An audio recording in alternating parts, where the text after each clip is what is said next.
nutrition coupon program with the BC Association of Farmers Markets. And so I'm taking you through a presentation at the request of Jean-Nic to cover off some questions to explain what we do in our context now that we've been running this program this is our 11th season.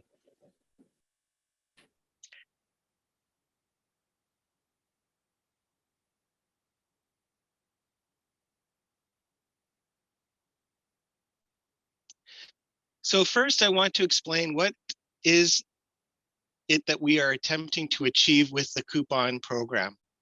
So we have 3 objectives that we're focused on.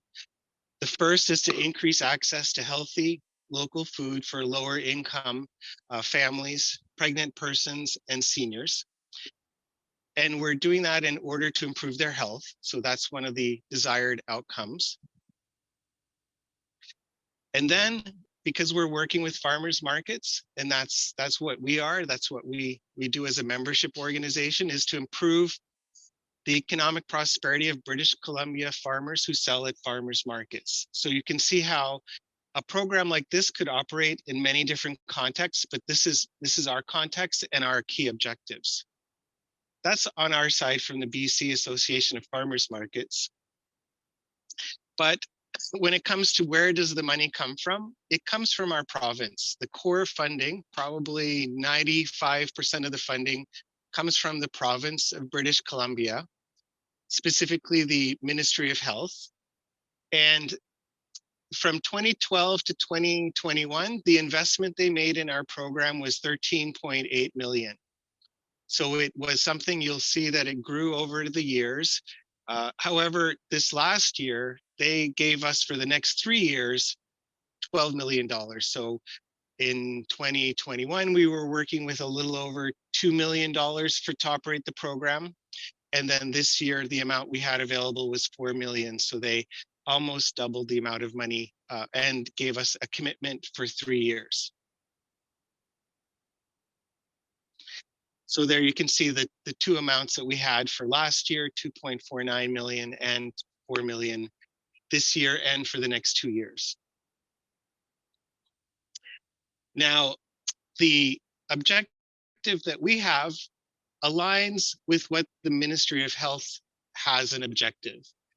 So they have this as a targeted public health program with a primary objective to improve the nutritional health of the participants and prevent the burden of chronic disease by increasing access to nutritious foods with priority access on fruits and vegetables.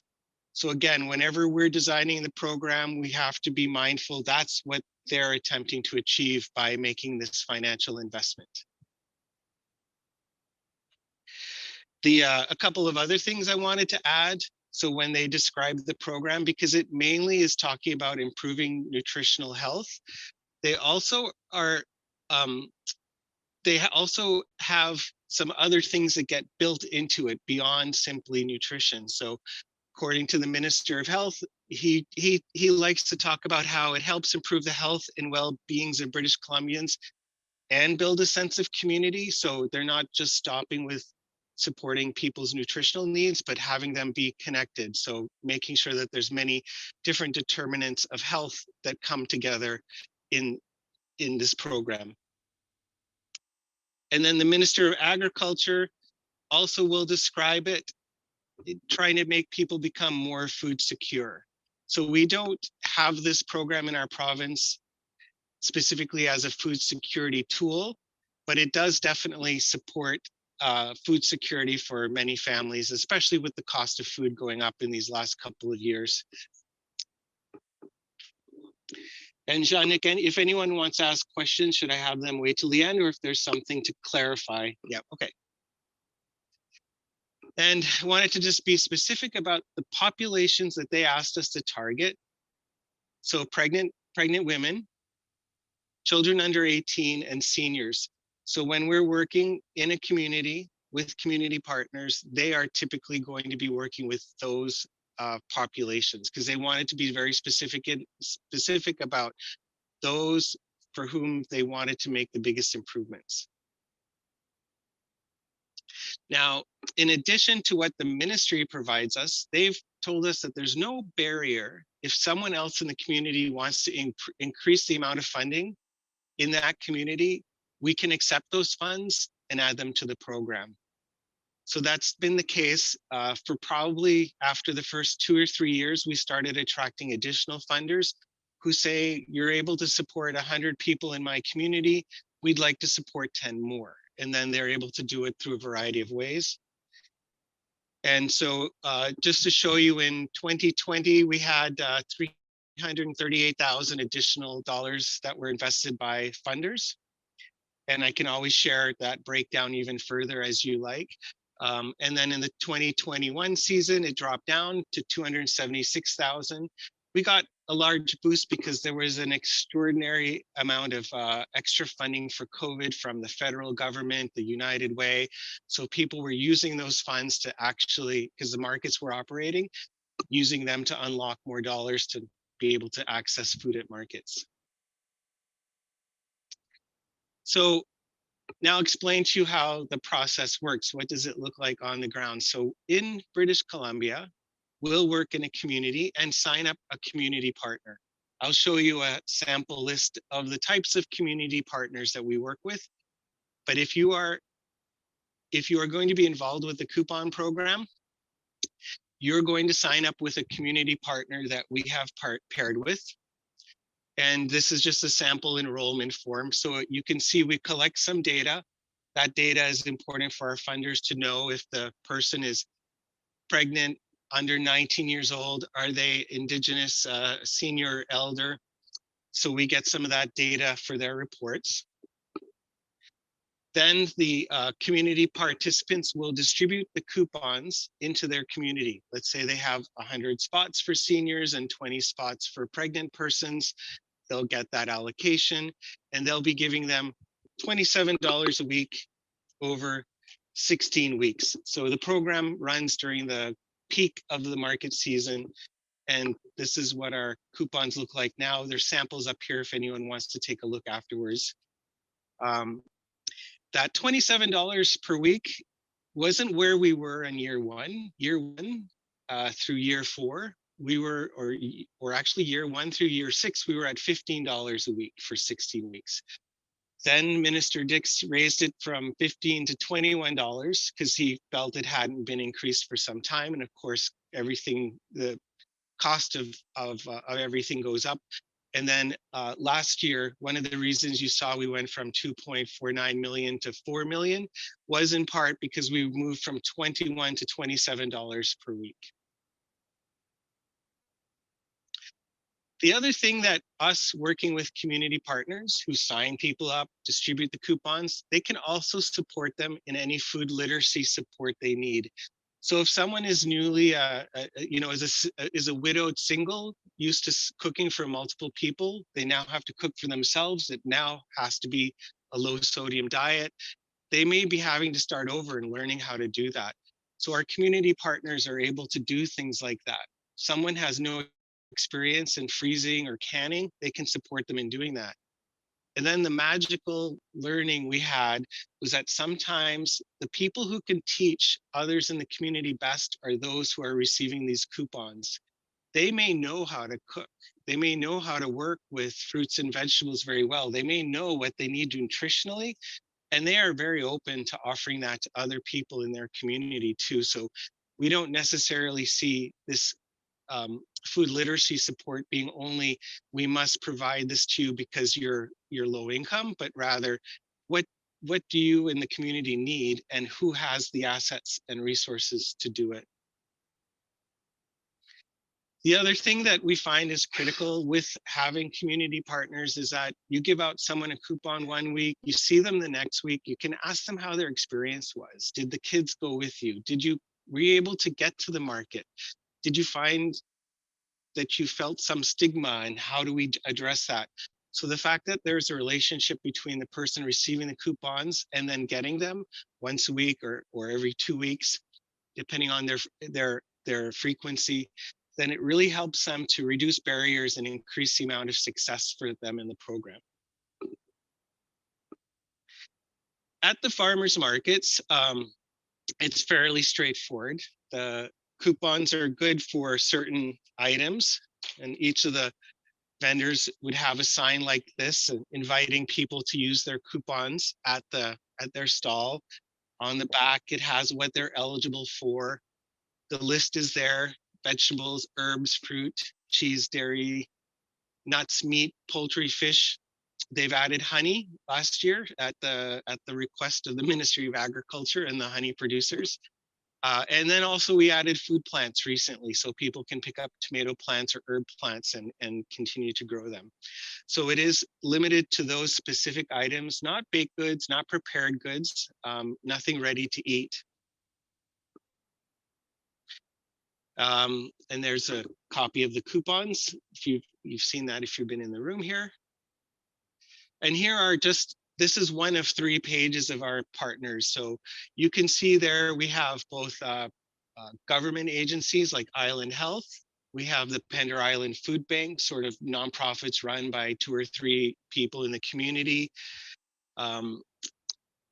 So Lytton Anglican Parish, we get some churches and faith groups are involved as well. So our partners are very broad, and it's based on what's in the community that's offering support to the folks who are eligible for the program. Just the progression. So in 2012, when we started the program, we had 20 communities across British Columbia. We now have 88 communities across British Columbia. I was looking on Wikipedia, there are about 161 communities total in British Columbia. Not all of them have farmers markets, so we're getting fairly deep penetration now across the whole province. The number of community partners, we started with 20, and now we're up to 223, so a 10-time fold over 10 years. As far as when a community partner says you get 10 spots in your community, you can enroll 10 participants in there. So that's the number of households they have enrolled. We had about 6,600 last year. It's going to go up quite a bit this year because of the extra funding. And then the number of individuals reached, because they're telling us, is your household 1 person? Or in some cases, it can be 7 or 8. So we calculate some of those statistics. And another thing, because the province of British Columbia and a lot of British Columbian residents are really committed to reconciliation and decolonization, we are looking at, are we engaging with the Indigenous community, and in what ways? And some of the ways include, of course, they receive coupons, but our partners are often Indigenous organizations. And we now have 1 Indigenous-led farmers market that started up 2 years ago. There was something Nick was asking too, is can you talk about how you ensure that you protect the privacy rights of anyone who's involved with the program if you're receiving coupons? So our community partners are the only ones who know who actually receives the coupons. So if I was enrolled in my community at a community partner, we do get a report from that community partner, but they will anonymize the participants' details. Here they use numbers 1001, they might use initials, they might use letters. Then they give us the data. So any data we get has no identifying information when it comes to the participant, and the privacy is kept with the agency or the organization that's working with them.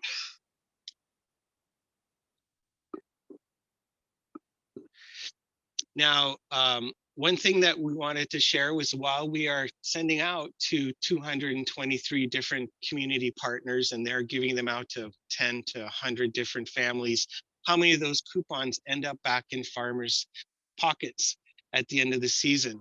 So we've had, since the program started in 2012, it was always in the 90s. In 2020, we saw that there was a bit of a drop, and we think that's in part because of COVID. Accessing markets became a bit more trickier. Some people had different supports, and also the amount of coupons we've been able to put into the community has increased. So we still do see that 86% of this coupons and 85% last year were redeemed. This year, we're ahead of last year at this time. So the dollars that the government gives us for people to access food, it gets used by people for food. Anything that is left over is reinvested in the next season as food coupons again. Another question is, okay, so big program, what else do you have to pay for besides the coupons? So here's the list. We have to print and ship the coupons each year. Site visit travel, we're checking in with our markets and partners in person with some staff that we have. Office and storage space we have for the coupons and the work we have to do. We do in-person orientations across the province at the start of the season. We have software and system subscriptions to manage the data, the Zoom platform, etc. We provide partners and farmers markets honorariums because they have to do the work of giving out the coupons, explaining it to people. We want to make sure that that time is paid for. The farmers have to count the coupons. They have to ship them back to us. They have to give money to the farmers for the coupons. We want to make sure that they get paid for that. We have some money in program evaluation. We offer fruit and vegetable grants. If a community partner wants to do a skill building class, but they don't have the money to buy food at the farmer's market, they can get up to $100 in fruit and vegetable vouchers to go buy food at their farmer's market. And we have transportation grants. So there are some times when getting to the market can be tricky for participants. So if they can solve that problem with a gas card or a small stipend for someone who's going to help carpool or to pay a driver to use the church bus, they are able to ask for money for that. We have our staff. I think I have a slide about the staff, and then utilities, phone, internet, and then we have an advisory meeting where we gather together some farmers, some participants, some community partners, our funders, and our staff to talk about what did it look like last year and what do we want to plan for next year. So that encapsulates the rest of the budget and can provide any details on that too as far as the numbers. Just a few things on the number of farmers that accepted coupons last year. 1,125 farmers accepted coupons. And then we have done the calculation of asking the participants, how much on average do you spend in addition to the coupons, if any, when you are buying food at the market? Come to find out that when they shop at the market, they spend, in addition to, let's say they've got $27, they spend another $12 on average of the market. So last year, $1.6 million was coupons, but everybody who was receiving coupons collectively spent an additional $1 million. So that we felt was a nice additional investment to support farmers to grow locally for the local community. A few surveys, results. We've got way more than this too that we can share with you on our website. We asked them, did the nutrition program help you and your family eat more vegetables and fruit? And the response was over 98% said yes. We are not sure about the 2% why they said no. Maybe they were doing their best to eat it, fruit and vegetable, now they have more money. But then we're curious, because this program only lasts for 16 weeks. When you're not participating in the coupon program, do you eat less fruits and vegetables? And the answer is yes. 66 or 2/3 of them said once the program ends, our access to fruit and vegetables drops down significantly.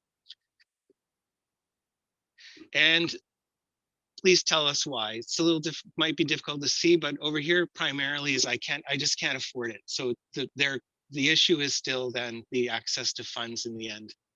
There's a few other reasons why, but primarily when the program ends, the amount of fruit and vegetables people buy goes down because they are not getting these vouchers. These, as a part of this program, did you learn about or do any of the following? We want to see whether or not our partners are making connections to the skill building activities. So they're learning how to shop at a farmer's market is valuable in my community. They're learning how to plan healthy meals, improvising with ingredients.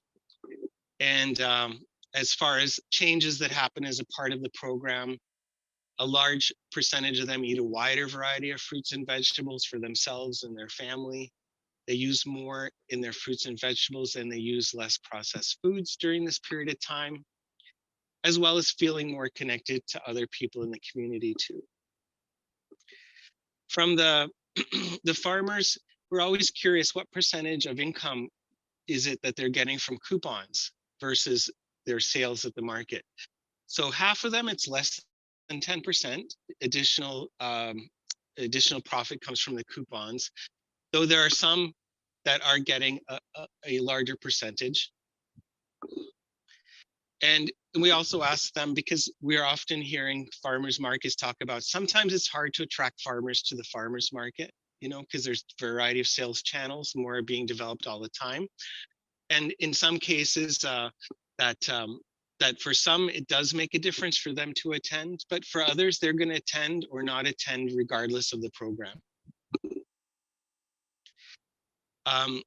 When I talked about how we moved from 20 to 200, you know, from 20 communities to 88 communities, when I started in 2012, we had 1.5 staff running the program. Now we have 2 full-time staff, myself and my colleague Charlie, 7 part-time regional coordinators. They each look after a certain part of the province. We got Canada Summer Jobs funding for a summer student. And then we have some casual staff who come in during the times when it's time to ship out, you know, $2-3 million worth of coupons. The other thing that we also found, as we then said, there's more coupons in your community, that means the markets and the partners have had more work to manage the programs. So we look at ways to make their reporting as simple as possible. We provide them with coupon counters. We reduce the amount of reports and expectations we have to what we actually need. So we've really reduced that so that we can have them feel as if it's a good experience, because there isn't for the market managers, like, they have to look, what's the upside for them? There's no extra profit for them other than the honorarium. So we want to make it a program that works well for them. And then as far as some program impacts, we have one partner who just gave us a couple of quotes, and certainly I also sent to Jean-Nic, and he can circulate a study that was done by the University of Calgary in Alberta for the Canadian Institutes for Health Research, and it has some other results of the program. But you know, some of the seniors have come alive because of this program. Like, for some of them, they've been so isolated. This is a chance for them to really have a very positive experience. And then this is another one where we're talking about what is the perception people have when they're shopping at the market.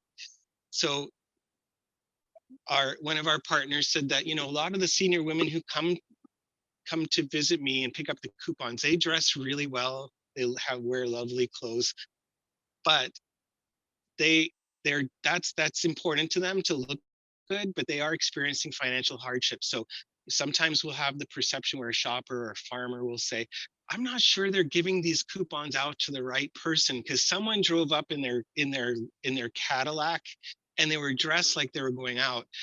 But that really, like, that's the only asset this woman has, and her friend and her get dressed up and make this a market experience. And so we always find that it's important and a learning for both us and our community partners and our farmers markets about how this is a program that is just in its existing. There's no assumptions you can make or should make about who should be accessing the program.